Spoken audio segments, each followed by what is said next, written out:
So this is my part 3 to my loading series with Marco on how to teach a horse to load. I'm going to talk a little bit here where I have got treats in my pocket. Now this comes to bite me back in the arse, and I'll explain later why that bites me in the arse. This doesn't happen with all horses, but it does with him, and it isn't uncommon. It's actually less common to have this not be a problem when you use food in loading, in my experience anyway. Especially with these methods that I'm using. I'm sure there are R+ people that do it perfectly fine successfully with just treats and stuff and don't see this issue, but I see it a lot when you introduce food into loading. But here you see in this session I start to ask a little bit more of Marco. He offers to put his foot on the ramp for me, and so I see he's a bit more comfortable and he's ready to progress.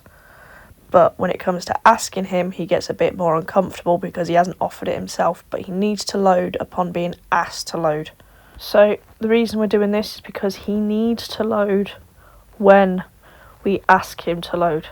Not just because he feels like it, not just because everything's going right and he feels comfortable. He needs to do it in situations where there's other things going on. He needs to go up because we've asked him to, not just because he's like, everything's good, I can go up at the moment. So this is just a slow introduction into, come on, we're going on the ramp when I ask you to. You start to see him show signs of avoidance, and you'll see that in a few minutes time, where I'm asking him to do more, so he starts trying to go off to the right of the ramp, and we start putting some pressure on him for doing that.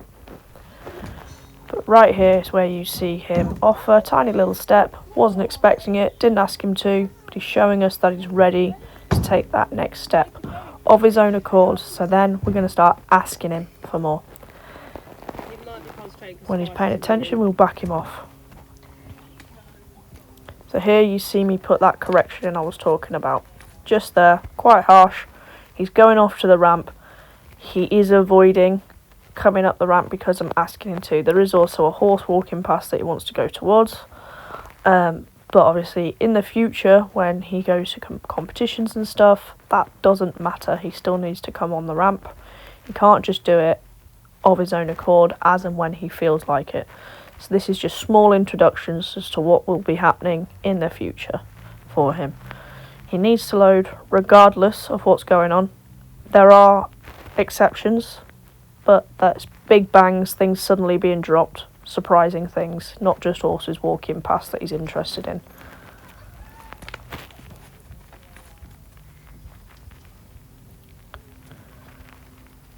So in this clip you'll see me start to ask a little bit more of him. So he's shown me in the last clip that he can put his back feet on the ramp and start offering, so I'm going to start asking him to. Again, it's all slow, all steady, but you start seeing him be a little bit like, oh, I don't like being asked to do more than this. You told me this was enough before, and now I'm like, come on, we can just try. And this is where he starts to figure out that just because this was okay last time doesn't mean it's what I'm asking for this time. So he gets a little bit stroppy with it, pawing at the ground and pulling away from me. I just need him to offer this step. That's all I want from him. That tiny little offer that he can step up the ramp, and then I put him away for 5 minutes after that. So I'll play it again. Just this tiny little step where he shows that he knows how to get his foot up on the right height on the ramp to be able to take that step. That's all I need. I don't need him to put the weight on. And like I said, we put him away for 5 minutes here, and that's him done for 5 minutes. So this is the next rep that we do when we've got him out of the stable. And again, he goes to go off the right, and I come in with a bit of a correction rather than just resetting him. Pressure doesn't get released by him going off to the right. Different pressure comes on now. Can't just avoid his way out of this.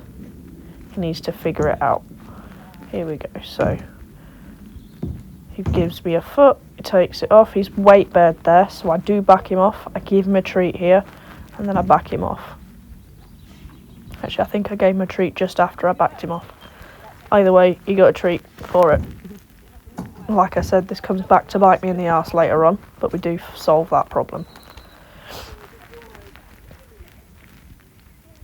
So I could have put him away, but I decide to give it another go, and again he goes to a little bit of avoidance as his first shot because he is a little bit uncomfortable.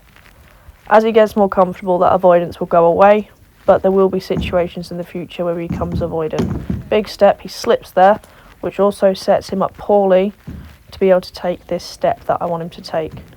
So you see him here, he's trying to take the step, so I'll back him up.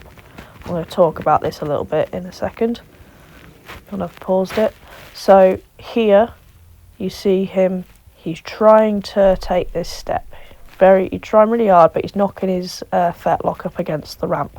So he doesn't think he can take that step. He's too close to the ramp.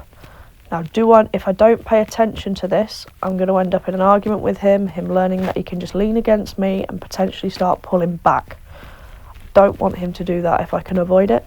So I'm going to take the initiative and I'm going to ask him to back up. Because by backing him up, not all the way off the ramp, he just moves his legs a little bit away so he can then commit to taking that step later.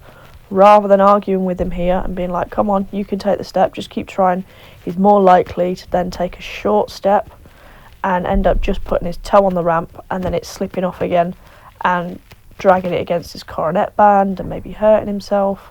So it's just better here, rather than arguing with him and making him take that step, to just ask him to come back a bit. We'll try again, because he didn't do that through lack of trying. He was trying, he just couldn't figure out how to get his foot up on the ramp. He will do later on, but either way, even with older horses that know how to, I'd prefer to back him up a step and ask him to take a proper big step like he does now, and then he's on the ramp, weight bearing, no accidents, no dragging his coronet band or his cannon bone down the ramp because he's taken a short step and slipped off it. So that's just a way to avoid them having accidents that are of no fault of their own, and he's trying his hardest. He just couldn't figure it out, and I'd rather he didn't figure it out from there, because he's going, like I said, he's going to take a short step, just stick his toe on and then slip. So I could have left him here and I could have put him away and tried again, but I didn't feel like I need to, and that's because of the help of the treats in this situation, which although they help now, they become problematic later. So again, he just got a bit close there to the ramp and he's taken a step, but I know he can commit. So there we go, we ask him to commit, and I ask him for a little bit more in a second again, and he starts to panic a bit because he gets his head all the way into the ramp. He steps up onto the inside of the lorry, panics a little bit. I give him a treat, and then I ask him to back off, and then that's the session done for today. So that is his first session completed with his loading. We've got quite far with him. We back him off slowly to make sure he doesn't have any accidents, and that's him done for the day.